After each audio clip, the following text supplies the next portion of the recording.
Hoje você terá a oportunidade de compreender a verdade sobre o Bitcoin, que muitos consideram como a maior fraude da história. Antes de prosseguir, é importante entender o conceito de fraude, que se trata de um ato ardiloso e enganoso com o intuito de lesar ou ludibriar alguém. Vamos analisar alguns exemplos para ilustrar essa questão. Em 1821, o Ego MacGregor vendeu terras inexistentes do território de Polié em toda a Europa, enganando diversas pessoas. Outro caso notório ocorreu em 1925, quando um homem chamado Victor Lustig tentou vender a Torre Eiffel, obviamente sem autorização para fazê-lo. Nessas situações, a fraude se baseia no fato de enganar as pessoas com algo inexistente ou indisponível. Agora, vamos abordar a crise do subprime, que ocorreu em 2008. Nesse período, os bancos estavam concedendo empréstimos a pessoas que não tinham condições de pagá-los. O problema reside no fato de que os bancos dependem do dinheiro das pessoas para se sustentarem. Se as pessoas deixam de depositar dinheiro nos bancos, essas instituições podem falir. Esse sistema, conhecido como reservas fracionárias, permite que os bancos emprestem dinheiro que eles não possuem, resultando em uma situação prejudicial principalmente para os mais pobres. Diante desse cenário, surge a pergunta: por que ninguém pensou em uma solução para esse problema? Na verdade, o Bitcoin foi criado em 2008, no mesmo ano da crise do subprime.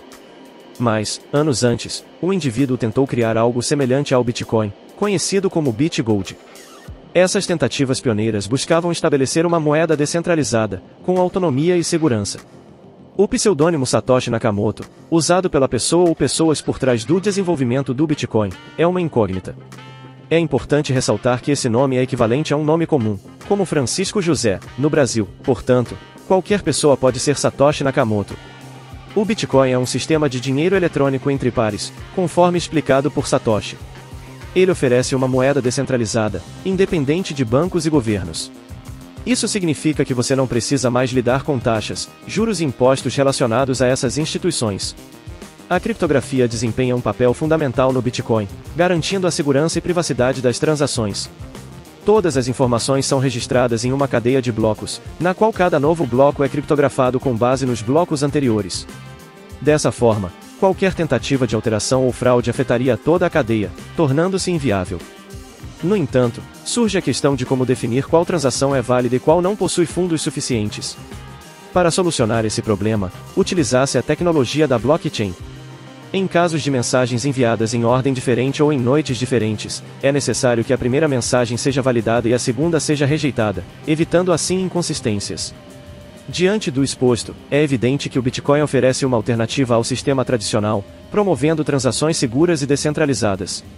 É importante compreender as premissas e o funcionamento desse sistema para aproveitar os benefícios que ele pode proporcionar. Além disso, é importante destacar que o Bitcoin não está atrelado a uma moeda específica, como o dólar. Um Bitcoin vale um Bitcoin, ou seja, seu valor é intrínseco à própria criptomoeda. Essa é a essência do Bitcoin, que é evitar o pagamento de impostos ao Estado. No entanto, diferente do que muitos pensam, ainda é possível obter lucros significativos com criptomoedas. Uma das maneiras é por meio da operação no mercado financeiro, realizando trading, por exemplo. Alguns jovens investidores enriqueceram operando Bitcoin, como o caso de investidores que transformaram $1.000 em 65 milhões de dólares ao investir em Bitcoin em 2012. Esses investidores foram pioneiros e se tornaram os primeiros bilionários em Bitcoin. Outra forma de ganhar dinheiro é por meio da mineração de Bitcoin. No entanto, é importante ressaltar que a recompensa por minerar Bitcoin está sempre diminuindo devido ao halving, que ocorre periodicamente. Inicialmente, a recompensa era de 50 Bitcoin por bloco minerado, mas ao longo dos anos, esse valor foi reduzido pela metade. Apesar disso, sempre haverá oportunidades de lucrar com o Bitcoin, uma vez que o mercado está em constante movimentação e há demanda por essa criptomoeda. É válido mencionar, porém, que nem todas as maneiras de obter lucros com criptomoedas são legais. Algumas estratégias, como pumping e dumping, manipulam o mercado de forma fraudulenta. Essas práticas são condenáveis e não devem ser incentivadas. O Bitcoin foi criado com o objetivo de proporcionar autonomia financeira e descentralização, permitindo que as pessoas tenham controle sobre seu próprio dinheiro, sem depender de instituições financeiras tradicionais. Por meio da criptografia e da tecnologia da blockchain, o Bitcoin garante a segurança e a confiabilidade das transações. É importante compreender os princípios e o potencial do Bitcoin, assim como suas implicações legais e éticas. Por isso, é recomendável se informar e buscar conhecimento aprofundado sobre o assunto. Em resumo, o Bitcoin representa uma alternativa ao sistema financeiro tradicional, oferecendo autonomia, segurança e a possibilidade de obter ganhos financeiros. No entanto, é fundamental agir de forma ética, evitando práticas fraudulentas e buscando compreender a tecnologia por trás das criptomoedas. Dessa forma, é possível aproveitar as oportunidades que o Bitcoin e outras criptomoedas proporcionam de maneira responsável e consciente. Para entender a complexidade da mineração de Bitcoin, é preciso considerar os mineradores, que desempenham um papel fundamental nesse processo. A mineração de Bitcoin é, de fato, um desafio. Mas por que isso acontece? Como você já deve ter percebido, a recompensa concedida aos mineradores por cada bloco minerado está em constante queda devido ao halving. Vou explicar melhor. Inicialmente, a recompensa era de 50 Bitcoin por bloco minerado. No entanto, sempre que ocorre o halving, a recompensa é reduzida pela metade. Por exemplo, em 2009 eram 50 Bitcoin por bloco, em 2012 passou para 25 Bitcoin, em 2016 para 12,5 Bitcoin, e assim por diante.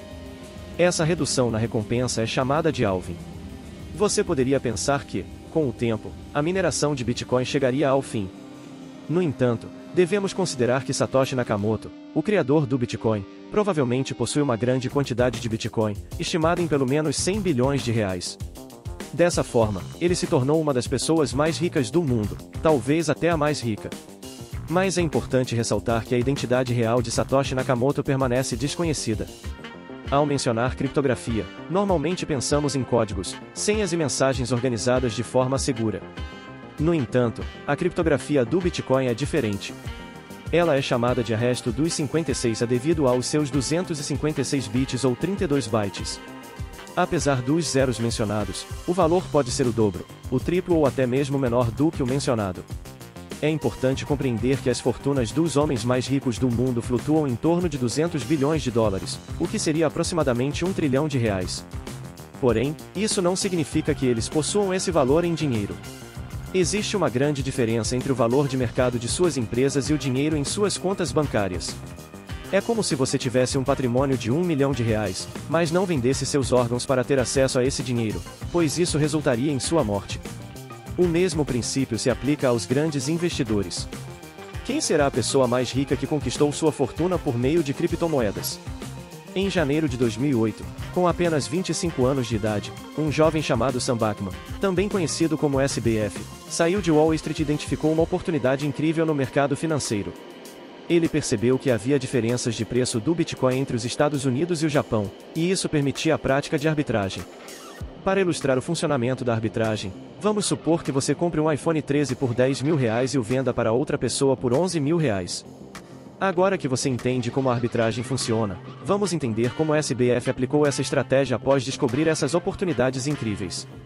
Ele agiu em larga escala e criou uma empresa chamada Alameda Resort. É possível que o Bitcoin alcance o valor de 1 milhão de dólares. Vamos corrigir o equívoco dessa frase inicial, pois aqui estou relacionando o valor do Bitcoin ao dólar, mas na verdade um Bitcoin vale 1 Bitcoin. Permita-me explicar o significado dessa afirmação. Conheça Daniel Fraga, considerado o pai dos libertários brasileiros, uma figura que desafiou o Estado e nos ajudará a entender a ideologia por trás do Bitcoin. Quando menciono que Daniel Fraga é libertário, estou dizendo que ele é um anarcocapitalista. Talvez você não saiba responder qual tipo de serviço é necessário para justificar a agressão contra uma pessoa pacífica. Essa pergunta é poderosa, pois provavelmente deixará a pessoa sem resposta, incapaz de justificar a agressão, e você vencerá o debate. São criados códigos penais, anteprojetos enviados ao Congresso Estatal para a formulação de leis estatais. E então temos uma máfia estatal que age contra pessoas pacíficas. É absurdo, não é? Por que o Estado se intromete na minha frente, na minha casa? Olhe, estou na minha casa, tenho ficha limpa. De onde vem o dinheiro que paga seu salário? De onde vem essa intromissão? Estão incomodando pessoas pacíficas, e é para isso que serve o Estado, incomodar a todos. Se você está pensando em aplicar multas nos meus Bitcoin, será que ela sabe o que é Bitcoin? Provavelmente ela nunca ouviu falar, então pode tentar o que quiser, nunca receberão um centavo. Estarei aqui rindo toda vez que tentarem. Apenas uma ordem judicial poderia remover o conteúdo, mas esses vídeos, ou os vídeos que já fiz, foram copiados por muitas pessoas. eu incentivei a cópia, então não adianta tentar me processar. Não irá funcionar. Ou seja, suas contas bancárias podem ser bloqueadas e o Estado pode processá-lo. Nessa situação, sua única opção é colocar todo o seu dinheiro em Bitcoin. E foi exatamente isso que ele fez. O que parecia impossível aconteceu, ele venceu o Estado. Para você ter uma ideia, na época, o Bitcoin não valia nem $2.000. Então, ele ficou muito rico, não é mesmo? Calma, aí. Ele comprou aproximadamente 1.000 Bitcoin naquela época. Vamos falar agora sobre a papeizinhos coloridos baseados na honestidade de políticos. Se você não entendeu o que significa, vamos começar com a parte dos papeizinhos coloridos. Os bancos, por lei, podem realizar uma prática chamada reservas fracionárias, o que basicamente significa que podem imprimir dinheiro o quanto quiserem. Porém, se você tentar imprimir seu próprio dinheiro, estará cometendo um crime. Mas se o banco fizer, não é crime. Mas você pagará impostos pelo que o banco fez. Em momentos como a inflação na Venezuela, o país não quebra porque os bancos pedem ajuda ao Banco Central, que imprime ainda mais dinheiro. E quem paga por isso? Você, através dos impostos, para pagar os bancos. Ou seja, você paga impostos por pagar impostos, não paga impostos porque os bancos fizeram algo errado, o que é um crime se você fizer, mas não se o banco fizer. Mesmo assim, você pagará impostos pelo que o banco fez. Se você está pensando que alguém aprovou essa situação, vamos à segunda parte da frase, e baseado na honestidade de políticos. Isso é um crime, eles deveriam ser presos, não é? Calma, isso está na lei. A corrupção ainda não é considerada crime. Mas por que eles nunca devolvem o dinheiro de fato? É aí que entra o problema. Imaginem um político tentando ser honesto na política, irmão. Ah, mas não há nada de errado nisso, não diretamente. Vamos considerar o contexto. Imagine que os deputados queiram praticar nepotismo cruzado, mas existe um deputado que não apenas se recusa a praticar nepotismo cruzado, como também devolve dinheiro. Isso é, no mínimo, estranho, pois como ele acumula tanto dinheiro dos outros? Mas não para por aí. Lembra que mencionei que você não consegue ajudar seu estado, sua cidade, ou qualquer que seja o caso? Se ele fizer algo errado em prol de algo bom, estará indo contra seus princípios éticos. Mas, pelo menos, estará fazendo algo benéfico. Se ele for contra, estará fazendo mal e nem mesmo conseguirá fazer o bem. Então, entre essas opções, vamos considerar que esse deputado foi lá e assinou, mesmo contra sua vontade, mas pelo menos conseguiu abrir um hospital em sua cidade. No entanto, mais de 100 bilhões são desviados por ano. Agora você está entendendo a ideologia do Bitcoin. Um Bitcoin vale um Bitcoin, pois a ideia é não pagar impostos ao Estado. Mas, diferente do SBF, que fez isso há muito tempo, ainda é possível ganhar dinheiro com criptomoedas? Se sim, como? Obviamente, uma das maneiras é operar no mercado financeiro, fazer trading, por exemplo. Vou lhe falar sobre alguns jovens que enriqueceram operando Bitcoin. Eles investiram $1.000 e ganharam $65 milhões. Em 2012, investiram dinheiro em Bitcoin, 2 anos depois, tornaram-se os primeiros bilionários em Bitcoin. Outra forma de ganhar dinheiro é através da mineração. Mas como você já sabe, a cada ano, o valor que você ganha minerando Bitcoin diminui devido ao halving do Bitcoin, como expliquei anteriormente. No entanto, sempre será possível ganhar dinheiro com Bitcoin, pois sempre haverá alguém interessado em comprar no mercado das criptomoedas, e ninguém pode prendê-lo por isso. Há também casos como o do Elon Musk e suas manipulações no mercado das criptomoedas. A questão é que as melhores maneiras de ganhar dinheiro não são legais no mercado das criptos, envolvem a pumping e a dumping, ou seja, manipulação do mercado através de fraudes. O Bitcoin foi criado como uma forma de combater as fraudes financeiras, mas as pessoas também o utilizam para cometer crimes e fraudes. Por fim, é importante ressaltar que o mercado de criptomoedas é volátil e possui riscos. Entretanto, é essencial buscar conhecimento, entender as regulamentações e tomar decisões informadas ao se envolver com criptomoedas. Como especialista com 10 anos de experiência no mercado de Bitcoin, posso afirmar que a compreensão dos princípios subjacentes e das melhores práticas é fundamental para aproveitar ao máximo as oportunidades e minimizar os riscos.